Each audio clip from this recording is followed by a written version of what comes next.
Welcome to Kibbe on Liberty. I am in Lake Jackson, Texas, and I'm actually in Dr. Ron Paul's office. This is so cool. I'm talking to Daniel McAdams, the executive director of the Ron Paul Institute for Peace and Prosperity, and we're going to talk about Trump's mean tweets. We're going to talk about the prospects to convince Republicans to be the non-interventionists they sometimes say they are, and we're going to talk about ways that we can win despite the Washington blob. Check it out.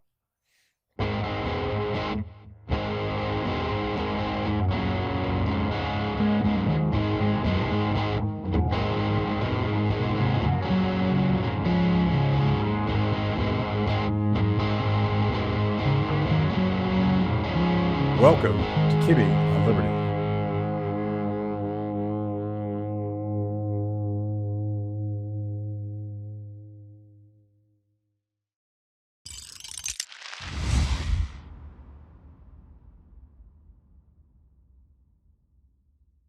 Daniel, good to see you.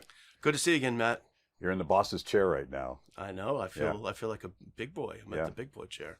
We just wrapped up filming with Dr. Paul, talking about how he was turned on to Austrian economics as part of this series we're doing on Austrian economics and popular culture. And you guys are kind of at the tip of the spear on this stuff.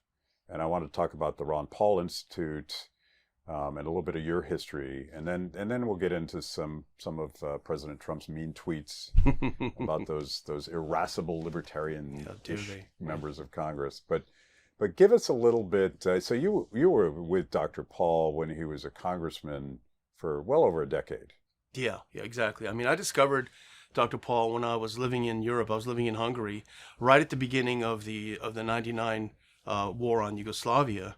And I had been doing a lot of traveling through the Balkans, and I knew it really, really well. And I knew it was going to be an absolute disaster. And so there's a new website popped up, Lou Rockwell and antiwar.com. The internet was new, kids, back then, believe it or not. And I discovered there's this congressman because I knew the war was going to be terrible. But I'm not a leftish. I'm not a left-wing guy. And so I see there's this congressman, Republican from Texas, saying the same thing from way far away in Washington, D.C. And I thought, this guy's got it. And I was reading Lou Rockwell, so I was sort of coming over from conservatism to be a little bit more libertarianish, and it was just a revelation for me. And that was my trip down the rabbit hole, was you can be conservative, you can be Republican, and you can be anti-war. You should be anti-war. So it was great. And so when I got back to the U.S. after a decade overseas, I sought out this member of Congress, and I wasn't able to speak to him because that's how it works, but I spoke to his chief of staff, and lo and behold, I had been fired from my job at a neocon think tank. And I got a call from his office saying, "Are you interested in a job?" So it worked out really well for me, thank God. Yeah, and you did foreign policy on the Hill. That must have been a lonely job, being a Republican talking about non-interventionism, particularly at that time. That was not. Today, you would have more friends on the Hill. Probably, maybe. I mean, I did foreign policy, I did military, I did intel, I did immigration, so I had all the bad stuff, the hard stuff. Yeah. But at the time, it was right after 9/11. In fact, when 9/11 happened, I was waiting for my job, and I thought I probably won't get it now because the guy's not going to want to leave. But it was hard because nobody wanted to hear about restraint at that time. Nobody wanted to hear about, hey, hang on a minute, maybe this Patriot Act thing is not a great idea. Maybe they're going to be spying on us instead of the bad guys like they promised. And so there was that, and then there was the run-up to the Iraq War. Nobody wanted to hear Ron Paul saying, you know what, this smells fishy. I don't. These weapons of mass destruction. It doesn't sound right to me. It's not going to happen. Nobody wanted. It was basically get with the program. And so we had a lot of allies on the Hill, but probably because it was George W. Bush in the presidency, we found that we had some progressive allies. And at the time, we thought we were allied on the issues. It turns out, for all but a few of them, it was simply because there was an R in the seat and not a D in the seat. We found out when Obama came and was doing the same thing, that if it was a D doing it, it was okay. But nevertheless, at the time, we took it where we could get it. We took it where it was possible. And there were great conservative Republicans like John Duncan Jr. from Tennessee, who was there, an old right conservative. So there was that coalition that we built. Yeah, the Pat Buchanan wing. Yeah, pretty much. Yeah, pretty much that. Yeah. So Thomas Massie has a cool way of explaining how partisanship works, because he says, I'm not a partisan, I'm an ideologue. And the difference is a partisan will always fall in line. So if your president is doing the bad thing, you're going to find a rationale to just support him regardless of what you had said when the previous president was doing it. But if you're an ideologue, you have a set of principles and you try to behave consistent with those principles. And that means that you can, in fact, work with Dennis Kucinich, who's on the other side, who also has a set of principles. Mm-hmm. And you saw that a lot when Congressman Paul was on the Hill. He found people on the left that seemed pretty consistent. Like Dennis Kucinich, I think you correct me if I'm wrong, but he was saying the same thing when Obama was doing it. Yes, he was. Yeah, he was one of the ones. He's on our board, actually, at the Ron Paul Institute. And he's one of the few that were like that, and there were a few of them that were like that. I mean, that's an excellent point, because if you're a partisan, you only care about winning. It doesn't matter. Nothing else matters but winning. If you're an ideologue, well, you're concerned about the philosophy and pushing the philosophy forward, regardless. And so when Dr. Paul is meeting with someone like Dennis Kucinich and they're talking about ending war, they don't devolve into a discussion of single-payer health care, right. Because they both know that they're not going to agree. So you just stay away from these areas and you focus on the matter at hand. And that's so important in coalition building. So remind people the timeline. When did Ron Paul leave the House and when were his presidential runs and how did that all fit together? Well, it was very strange because, we were sort of a quirky congressional office, and people may not understand it. Certainly in Ron Paul's congressional office, we were all very ideologically motivated. We knew all of the precepts of the philosophy, and we were sort of like a mini think tank. But we were kind of the old, 70s Cutlass Sierra kind of thing. We weren't a fancy shiny car because we were in the back room, in the back closet, in the smelly area. And so when the 07-08 campaign took off, to be honest, it sort of felt like our spouse went and got a mistress, because all of a sudden there was there was money coming in, there was glamour, there was glitz, there were celebrities, and here we were back in our Cutlass Sierra, thinking, this isn't fair, this isn't very fun. But of course, we did obviously enjoy seeing him get his day in the sun, but that was 07 and 08. And Kent Snyder, who then ran his outside group, his C4 outside group, the Liberty Committee, had really, to be honest, drug him kicking and screaming into running for president. He did not want to do it. Kent promised him, look, you won't have to do anything. Just go out and make a couple speeches, and we'll raise a little bit of money, and you'll say that you did it, And yeah. Little did Kent know that it took off the way it did, because the nation was hungry for just a person who told the truth, simply told the truth. So as someone who's an insider, I gave a short talk at Dr. Paul's 90th birthday party, just one of my bucket list things to do.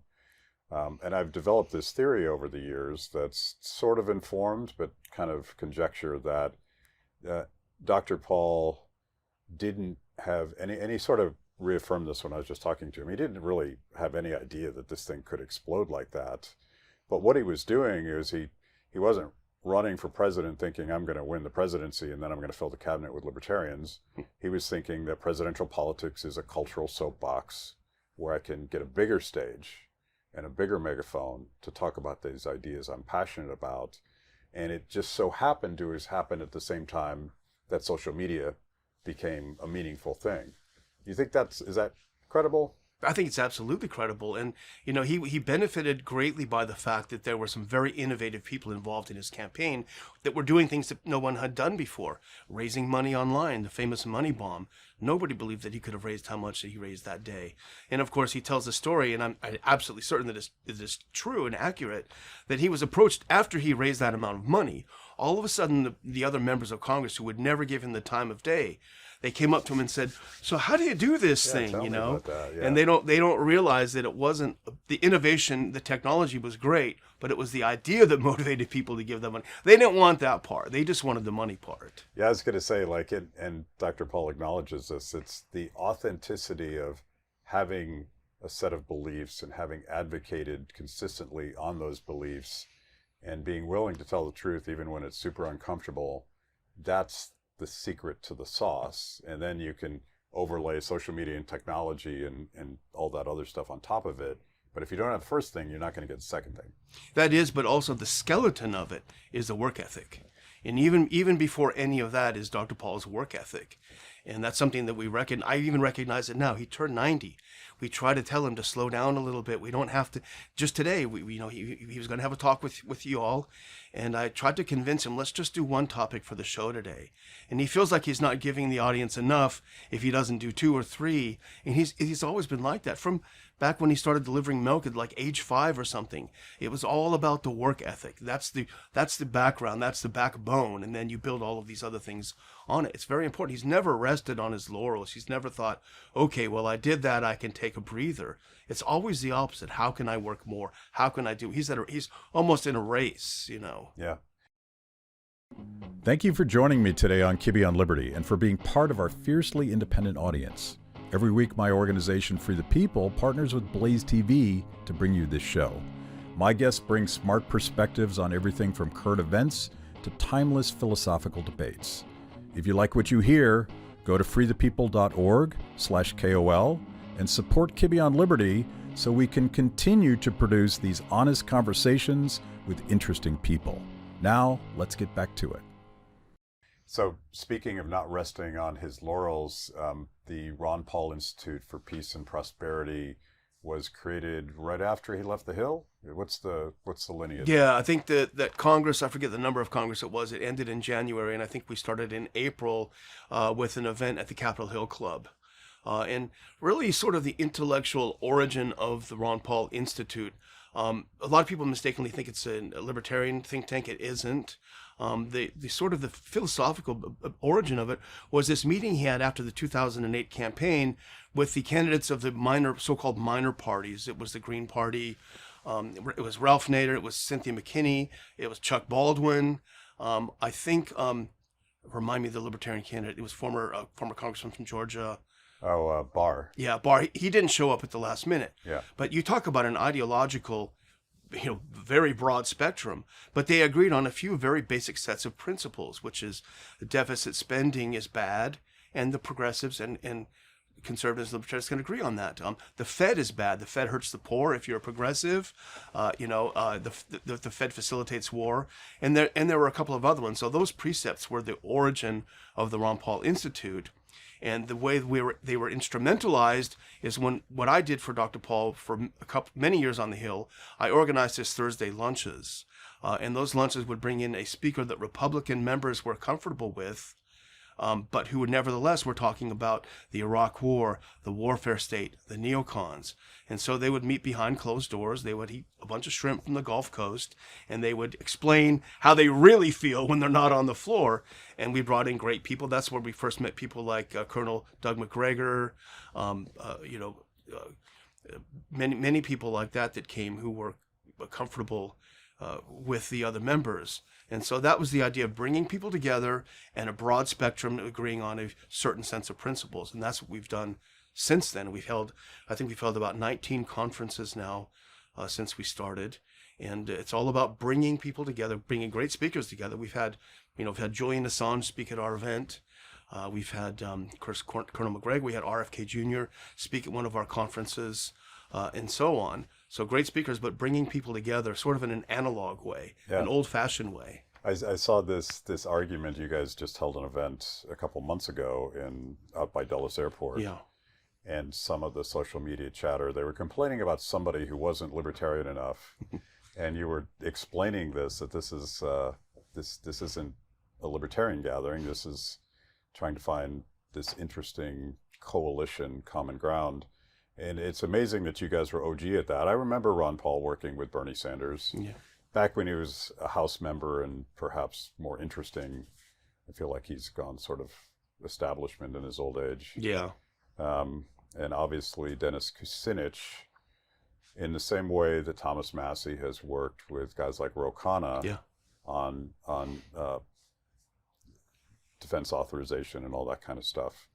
And it strikes me that moment might be happening. And maybe this is the optimistic half of me, but there's a lot of people that have come over from the left, part of the second Trump coalition, red-pilled former lefties that are some of them are now tweeting out Austrian economists, and they're looking, and they did coalesce with Trump this time, but I think that coalition might take on a life of its own. Have you thought about the potential of building that coalition that's in large part driven by disaffection with left-wing authoritarianism?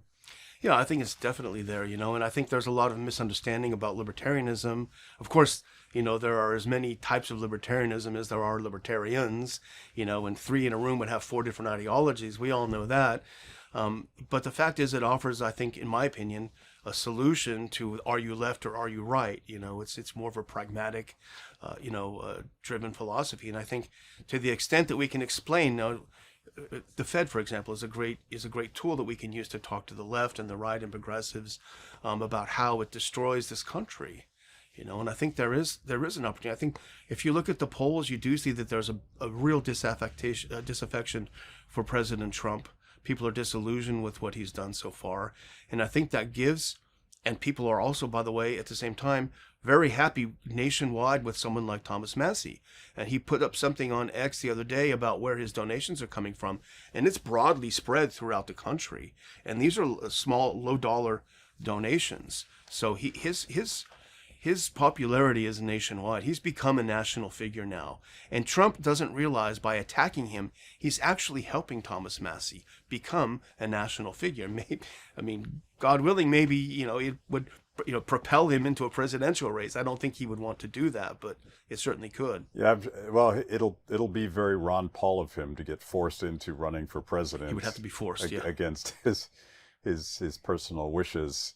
But yeah, every time Trump mean tweets him, or whatever you call a truth, I don't know what they call those things, but he writes a mean post, and Thomas retweets it and says, they're after me, give me money. And it's like a money bomb all over again, right? And it builds him. I mean, obviously he has to survive this attack, and there's millions of dollars being spent against Thomas as we speak, but it elevates him in this national conversation. And one of the things that did that, and this goes back to what I was talking to Dr. Paul about, like how do you reach people where they live? And we're talking about how sports is a great platform. You have Renato Moicano, still trying to get his name right, saying, read Ludwig von Mises. Yeah, that was great. Yeah, with some F words in the middle of it. Well, we're going to make a T-shirt with the whole quote. But I love it. But same with Glenn Jacobs, aka Kane. People care about sports. Sometimes they care about politics, but they care about sports more. They care about cooking. They care about music. And Thomas has become this folk hero for being this off-the-grid, dorky libertarian engineer who built his own house. And that kind of thing it's like a coat of armor. It protects him from the kind of ridiculous caricatures that super PAC running ads against him run. And this is your opportunity, since the director is in the room, to talk about Off the Grid with Thomas Massie. Absolutely. Off the Grid is the greatest book. I mean, it turned him in. I knew Thomas Massie very well. He's on our board. He crashed the opening of the Ron Paul Institute, by the way. He had just been elected. He could have made a lot wiser decisions than to crash our opening, but that's how brave he was. But even knowing him, the film was magnificent because everyone wanted to be Thomas Massie after watching this show. Like, gosh, I want to build my own house. Gosh, I want to build a lake. I want to build these battery centers. I want to do all this stuff. It's like, maybe it's just mostly every guy's dream to be a Thomas Massie. Like, oh, he's over here like hewing rocks out of his ground and turning them into this beautiful castle. It was just too good to be true. And, for compliments, the cinematography was amazing, and you felt like you were walking up that hill with him, and, and you felt happy that his fruit trees were doing well and everything. So it was a tremendous, what he has is authenticity.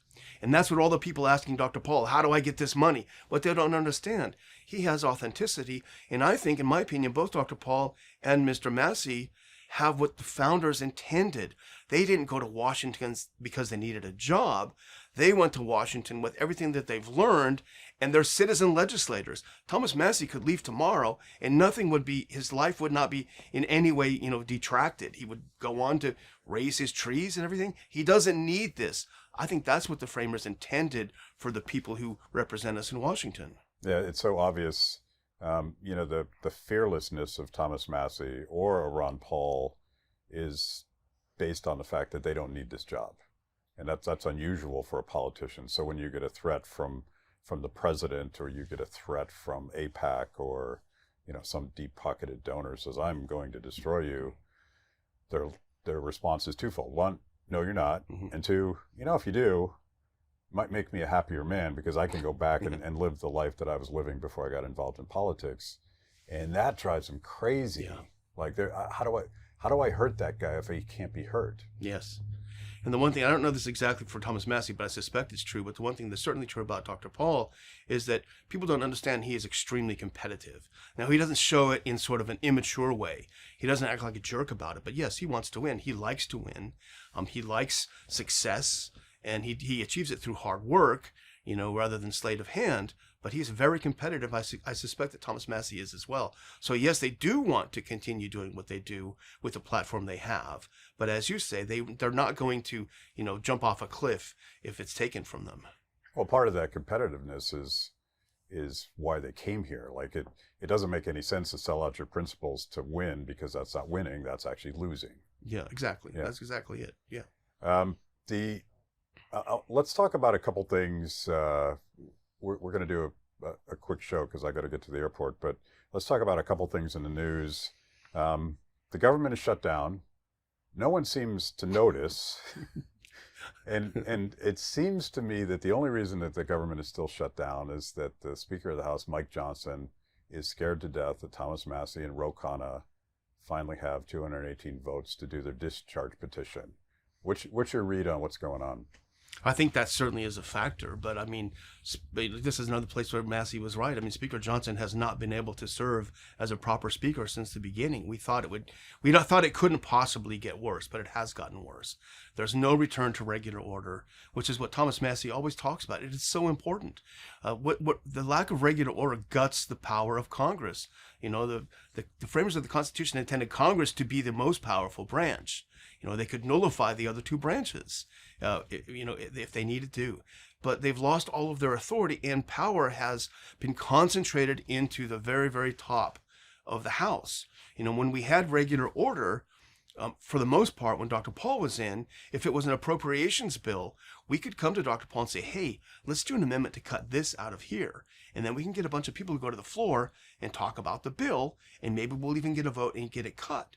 You can't do that now when you roll everything into an omnibus bill and you either vote for it or you are, what did he call him, a wacko. Yeah. Trump called him, or you're a wacko.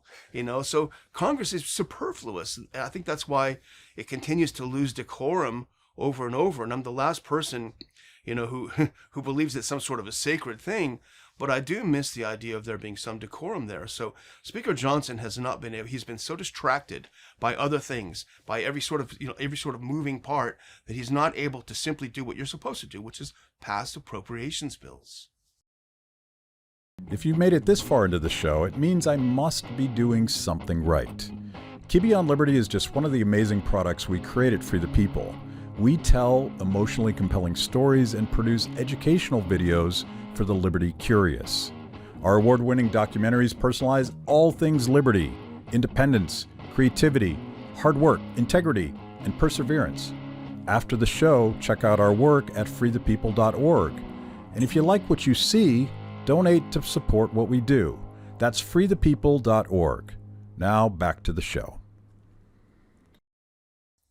I guess the reason Trump endorsed him is precisely for that reason. He's kind of a yes man, and for reasons I can't fully understand unless it's what the deep state wants. These omnibus bills are filled with everything conservative Republicans and Tea Party Republicans and Ron Paul Republicans and rank and file Republicans. It's filled with all that stuff that they say they're against. And Thomas keeps going to social media and saying, you talk about these rescissions that Rand Paul fought so hard for, you talk about the Doge Commission and all these things, and you talk about USAID and defunding NPR and all that stuff. It's as long as that omnibus is passed at Biden levels, plus, because the Democrats are going to insist on more, you're not doing anything. It's all theater. Yeah. And it's going to be wildly disappointing when people discover all that stuff they said they didn't do it at all. Yeah, it is all theater. And I mean, this was the best opportunity that I can remember in my adult life, I think, to actually cut government. The momentum was there. The popularity was there. People wanted Doge to be successful. But when they delivered all this, rather than taking the momentum further, Congress just simply punted. I mean, they just fell asleep. They didn't care. They didn't want to cut government. And I'm suspicious that even the USAID cuts aren't actually USAID cuts. You know, we have a Marco Rubio in there who's supposedly, you know, pushing the levers. I don't trust him with any of that power. He's certainly not about to give up the ability to overthrow governments overseas, you know, and put on color revolutions and overthrow Venezuela, whatever he wants to do. So I'm even suspicious of that. So that's really been the biggest disappointment, I think, is the inability to just simply husband these things through. Yeah.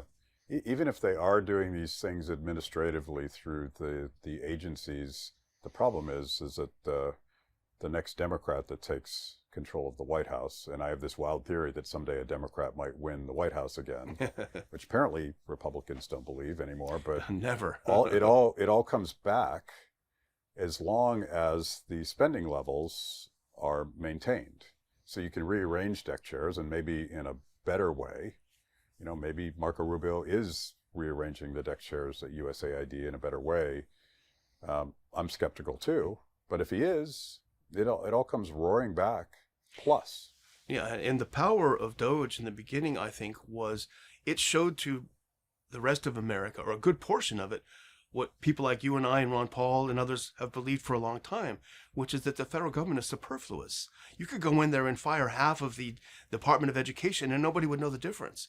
You know, because there are people that are occupying chairs that do absolutely nothing all day long, and they have very long careers, they have very nice pensions, they have all their health care, everything that middle America needs but doesn't get, they have it. And nobody notices when they're gone.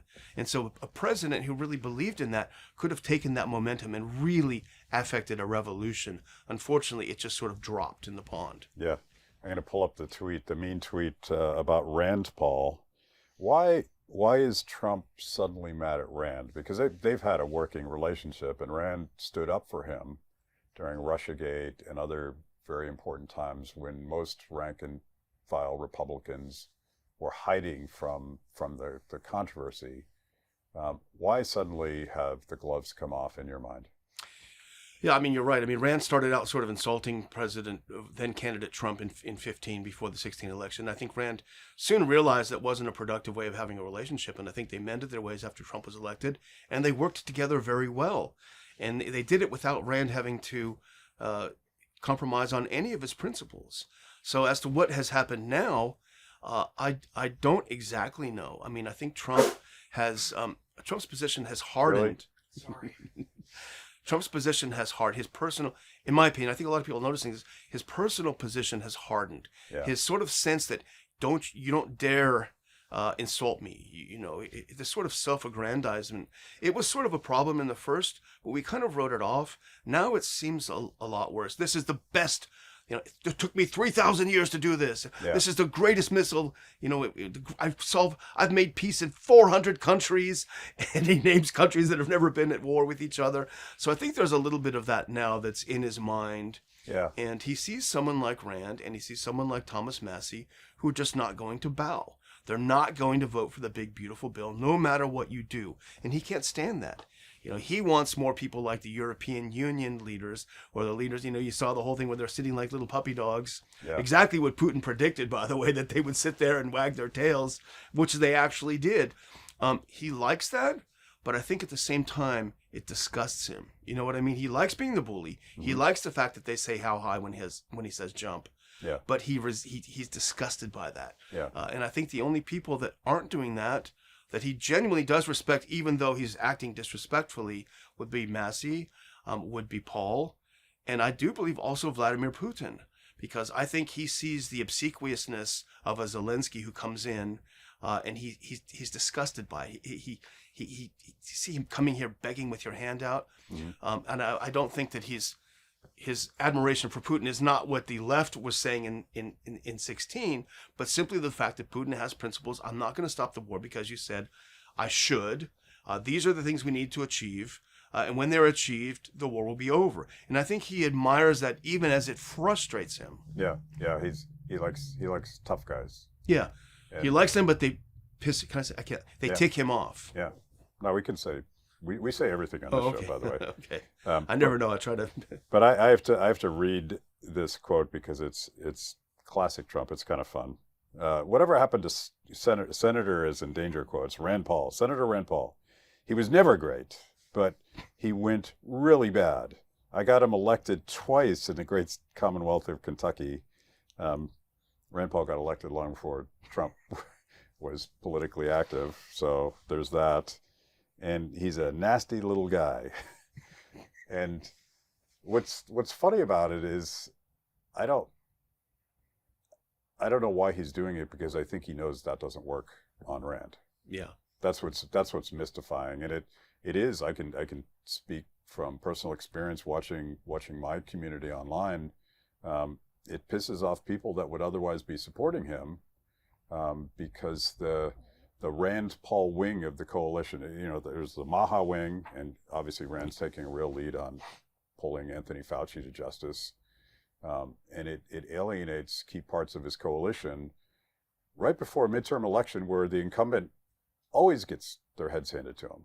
So I don't quite get the 3D chess that's being played here. Yeah, it doesn't make any sense at all. And I mean, I'm reading it, I think we sort of both enjoy it, but when you take a step back, I felt like I was in junior high. That's the kind of thing you would write in junior high.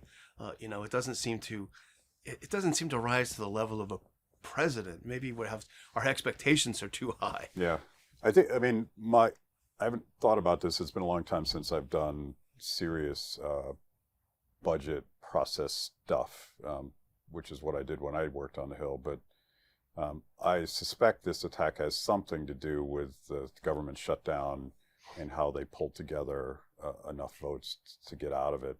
But I don't know. But it also has to do with Rand Paul's critique of tariffs as they're just taxes. Sorry, it's a fact. And most recently, he's been quite critical of the president sort of unilaterally blowing boats out of the waters of Venezuela. What's your take on that? Yeah, I mean, that really, I can use the word now, pisses Trump off. Yeah. That anyone would dare, a Republican would dare to criticize something that is objectively, it's a war crime. We may not love international law, but there's a reason we try to adhere to it, and that's another thing. And so far as we speak, there have been 7 boats that have been blown out of the water. Upwards of 30 people have been murdered. It's extrajudicial murder. Even if they were bringing drugs into the United States, that is not a capital offense. You do not get the death penalty for it. We do have a system that doesn't just apply to American citizens. That's why the framers wrote it the way they did, persons rather than citizens, that everyone enjoys the benefits of our Constitution and our Bill of Rights. And you're innocent until proven guilty, and you have due process. You don't just blow boats out of the water. And no matter how much the MAGA people may not like drug runners, you can't simply blow up people. We don't know who they are. And I've argued in the past, it would actually be better PR for him to simply interdict these boats and show all the drugs they're bringing in. Just line them up and line these guys up there and show them this is the crap that's coming in this country, if that's what you want to do. It makes no sense to blow them out of the water. It's a terrible look for the United States. Republicans were furious when Obama was blowing Americans up with drones overseas. So now that it's the shoe's on the other foot, it's perfectly fine. It's insane. And what this is Marco Rubio's desire for a revolution in Venezuela, something he tried in the last Trump administration with few allies, and it turned into a farce, the Juan Guaido farce. Well, this time they use the same elements, right? The speedboats are the WMDs. This is Saddam's WMDs. and this person, this Nobel Prize, Machado, now she's going to be instrumentation of this regime change waiting in the wings.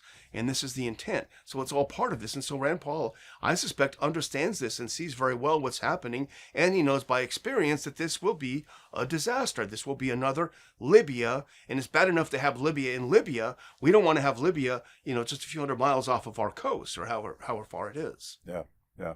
So, talk about the Ron Paul Report and how people watch your show. Yeah, the Ron Paul Liberty Report is every Monday through Friday at noon Eastern Time, live for the moment at Rumble.